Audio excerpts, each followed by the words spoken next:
We have a Cub Cadet XT1 riding mower, and basically what's going on with it is it's hanging on compression. We already replaced the battery on this because the battery was actually bad. It was measuring at 40, I think it was 123 cold cranking amps out of 300. So we replaced the battery, and that helped, but it didn't completely resolve the issue.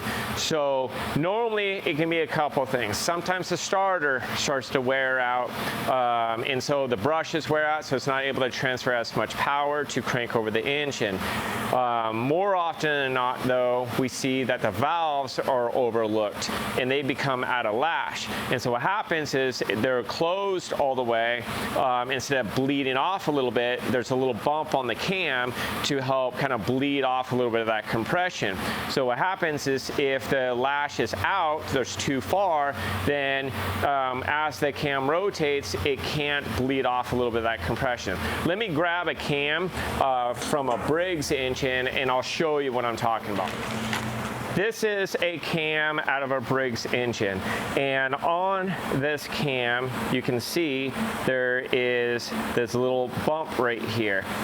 This one is broken. You can see the spring just doesn't pull it back in.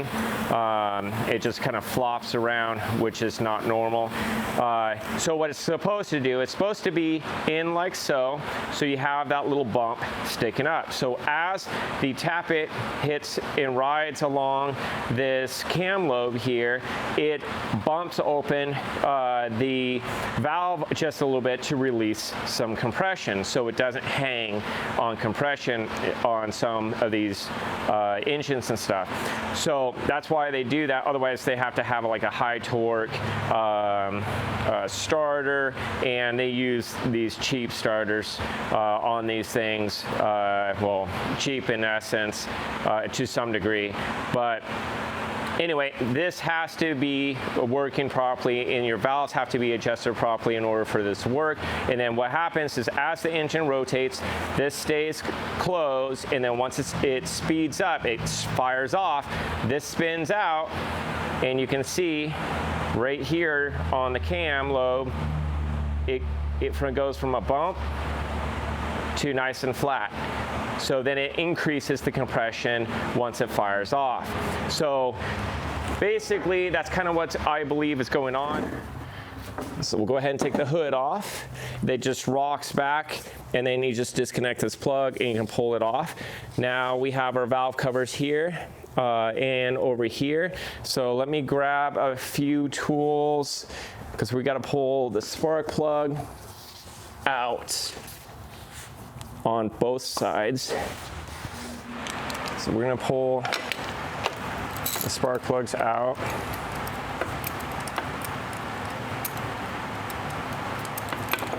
I'm going to just set them up here, actually up in that little tray.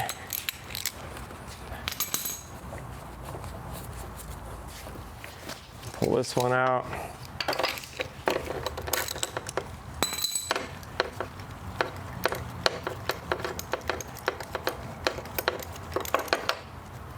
Set it up there.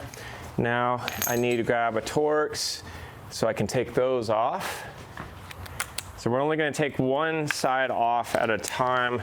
I just took both spark plugs out ahead of time, and we are going to need to grab a little wrench.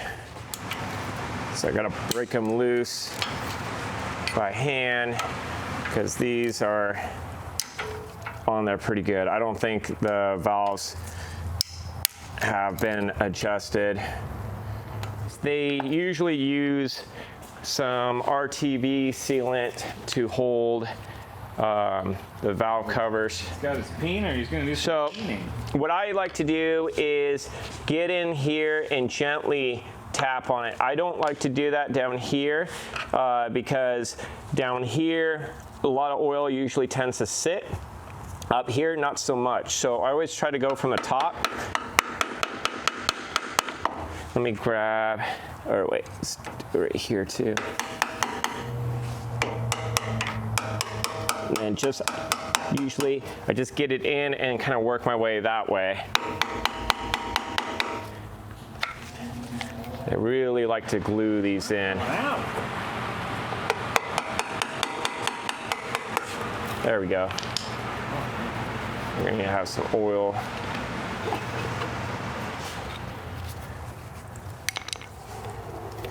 That's not fun. They can't just give you like a freaking pork gasket or something. Nope. This one. A piece of bituminous coal, fossilized dinosaur bones. All right. So see, they just use RTV sealant. That's all they do. So I'm gonna set that down there,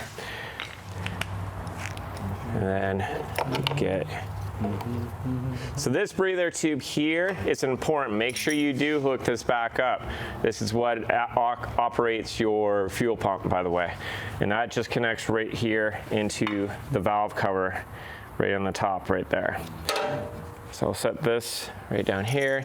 Now we got to set this engine to top dead center. And in order to do that, let me grab a long screwdriver. And what I do is I gently stick a long flat-headed screwdriver just inside the spark plug hole, and then I turn this engine over by hand up here. I turn the engine over by hand, and I'm feeling for top dead center. So I'm feeling the piston come up at its highest point.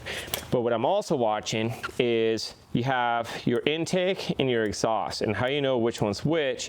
The valve closest to your exhaust is generally your exhaust valve. The valve closest to your intake, which is through here, is generally your intake.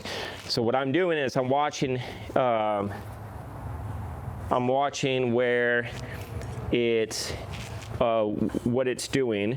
So right now I'm going down and I'm going out the exhaust, and then I'm coming in, or no, I was going up. I was going the exhaust.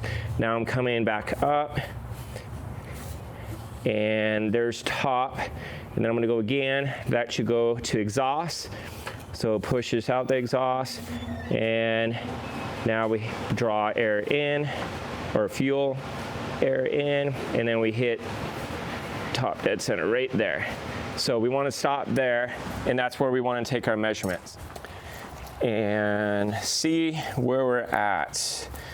So see how much slop there is.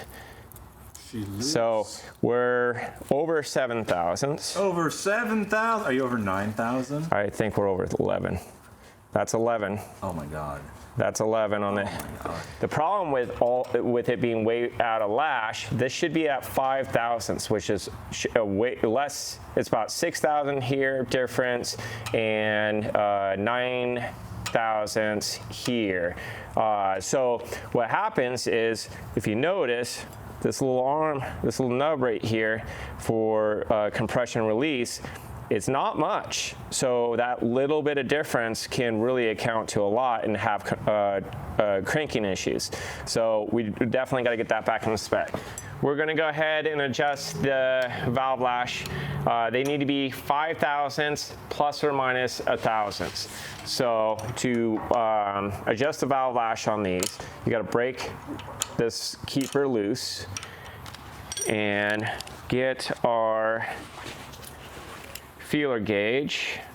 We're going to set it at 5 thousandths. Here we go. So here's our 5 thousandths. And then we're going to put it in between. And then we slowly tighten the center post, or actually loosen, I'm sorry. And then bring this in. This piece, this outer piece, and now what I do is I get it pretty snug, so it's kind of holding my feeler gauge. And then what you got to do is, without moving this, tighten the center one. And what I do is just get it snug because usually what happens is when you get that snug, this starts to loosen up. And so I can feel that it's loosened up a little bit, but I think it's going to be okay. So we're going to go ahead and snug it up a little bit more and feel it. And it feels like it might be closer to 6. And sometimes, let me grab a 6 here.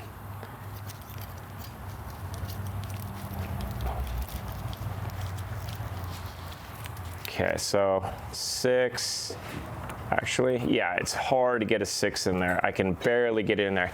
But sometimes what you can do is you can just give this just a little turn, and you might be able to account for that. So this is a 5 or 6. So here's our 5. Yeah, now that fits in there nicely, pretty snug, and I can't get the 6 in there. So now we got to do the same thing to the exhaust valve. So make sure I have a 5, and then I gotta loosen up the center stud, and then tighten up the outer where it's just pulling on this. It's basically holding it, and then without moving this, which is gonna be kind of hard. Chopsticks, Yeah. octopus mechanic. So then I kind of get this snugged up. And now feel it. Okay, so that feels pretty good. I'm gonna go ahead and snug it up and feel it. Making sure that I'm using my 5. And then I'll put a 6, yep. And what I'm gonna do is I'm gonna see if I can get away with just snugging this just ever so slightly. See if that will help close it up.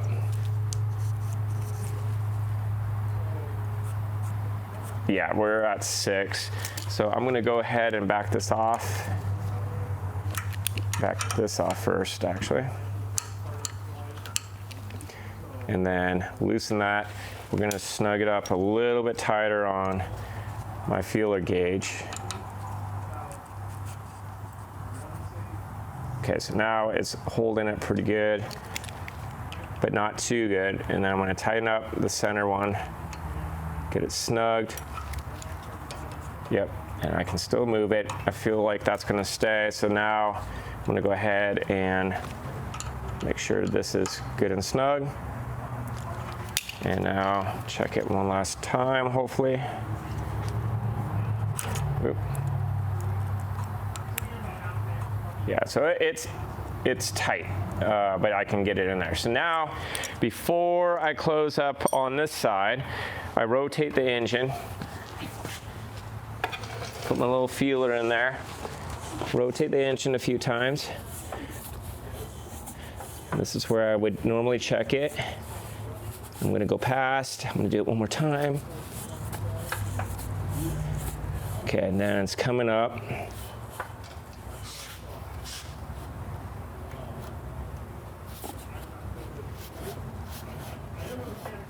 So right there, that's the top. So now we're gonna check it one more time with our feeler gauge at 5. Yep, that one's perfect. Let's see if I can get a 6. Can't get a 6 in there, and I definitely can't get a 6 in there. Cool, so that side is perfect. So now what I gotta do is clean this valve cover up here, clean up around there, and then I gotta reapply some RTV sealant, get it back on there, and torque it up. Get all this main gasket stuff off. Flatten this back out. So what I usually do is I stick something flat in here and then tap on that to bend that back down. So we'll show you how you do that. All right, so how I usually do it is I'll take a socket, a straight extension, and I'll actually put it in backwards, like so. And then I'll use it kind of like that.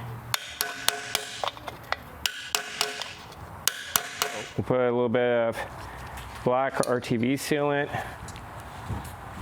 on here.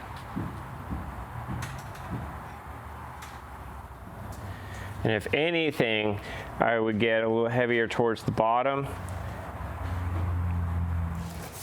And then clean up down here where they usually pull a little bit of oil. Now we can get this in there.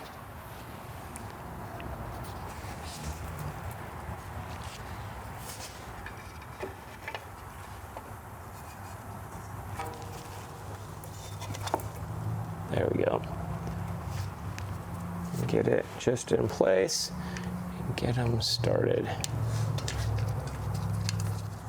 There we go. And then gently snug it up.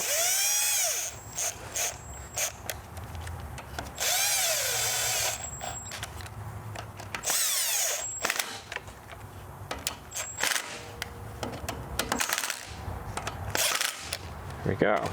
Now I gotta put that fuel pump breather tube back on. So this, make sure there's no gunk in here.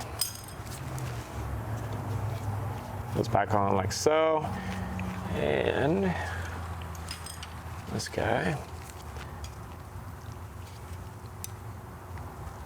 Try to help it in place.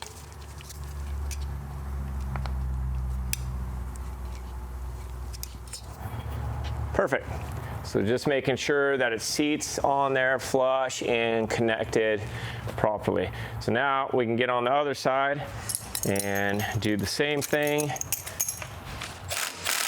So that's on there good. So we're gonna have to break them loose. There we go.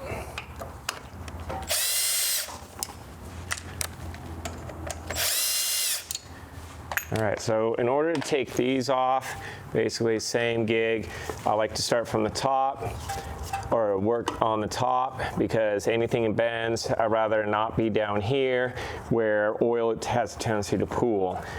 So we're gonna go ahead and be careful not to like dig into things. Just all you're doing is using it like a wedge. So we're just going straight.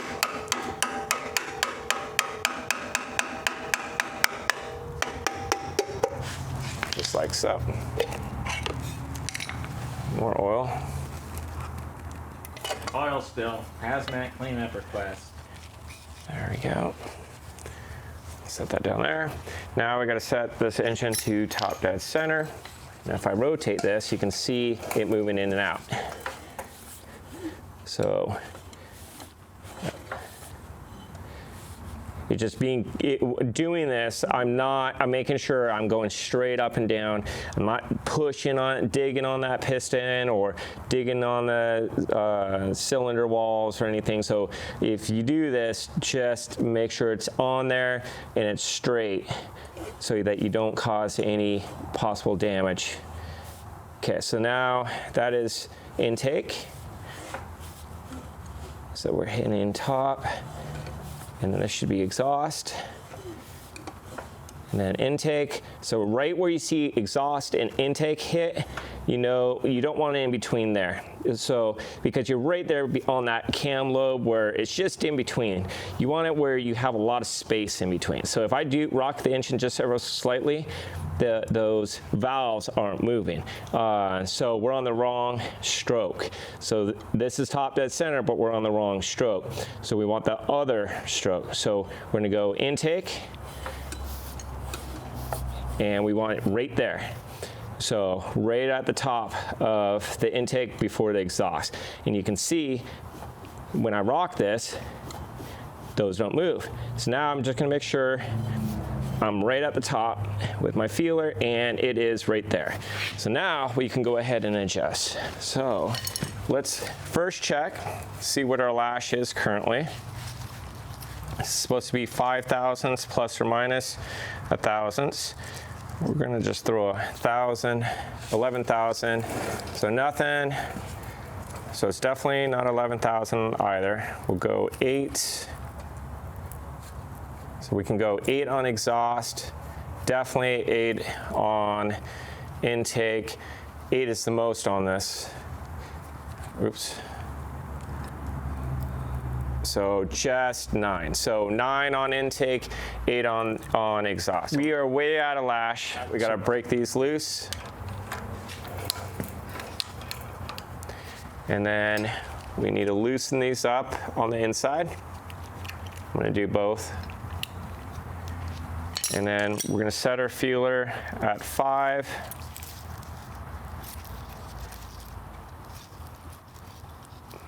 They're so hard to see. There we go, there's 5.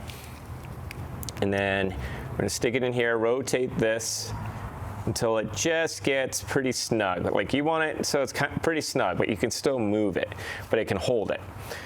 And holding this in place, then go ahead and tighten the inner.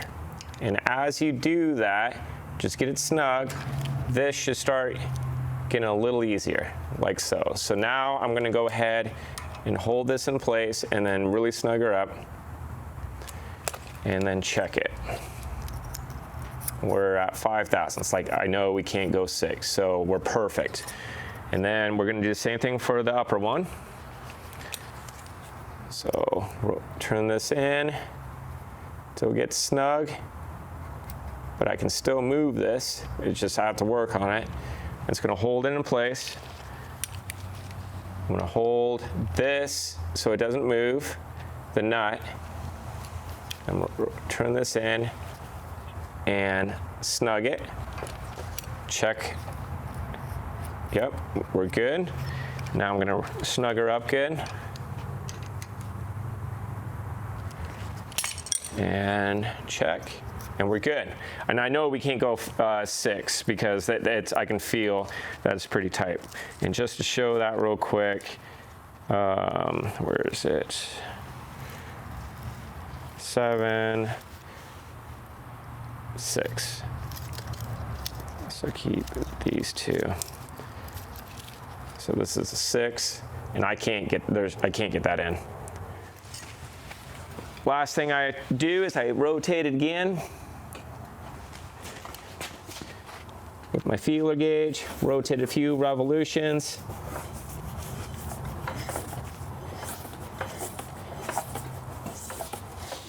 Okay, and now I'm gonna go to that top dead center.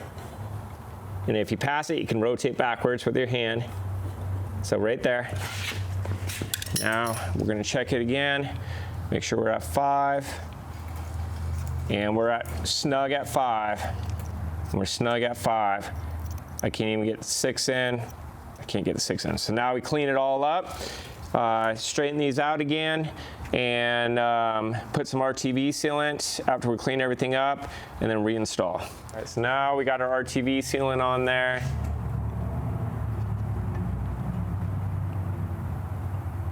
Try to get it all back on. Always do it by hand first, and then now we can go ahead and snug her up. Or get it close.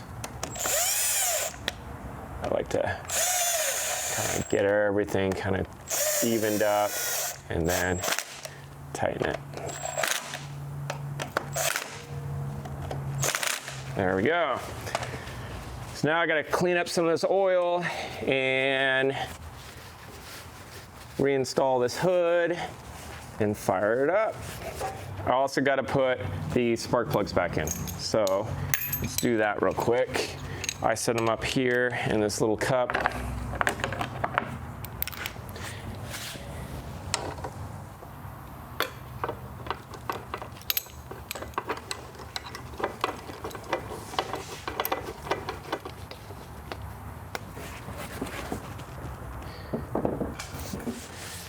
So now that we got the valve lash adjusted and everything, and the engine, everything's put back together,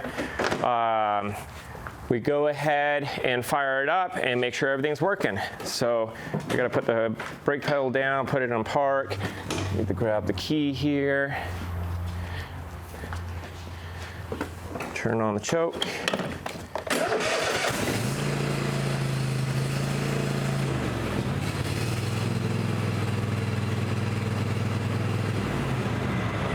And she's running. I'm gonna do it one more time.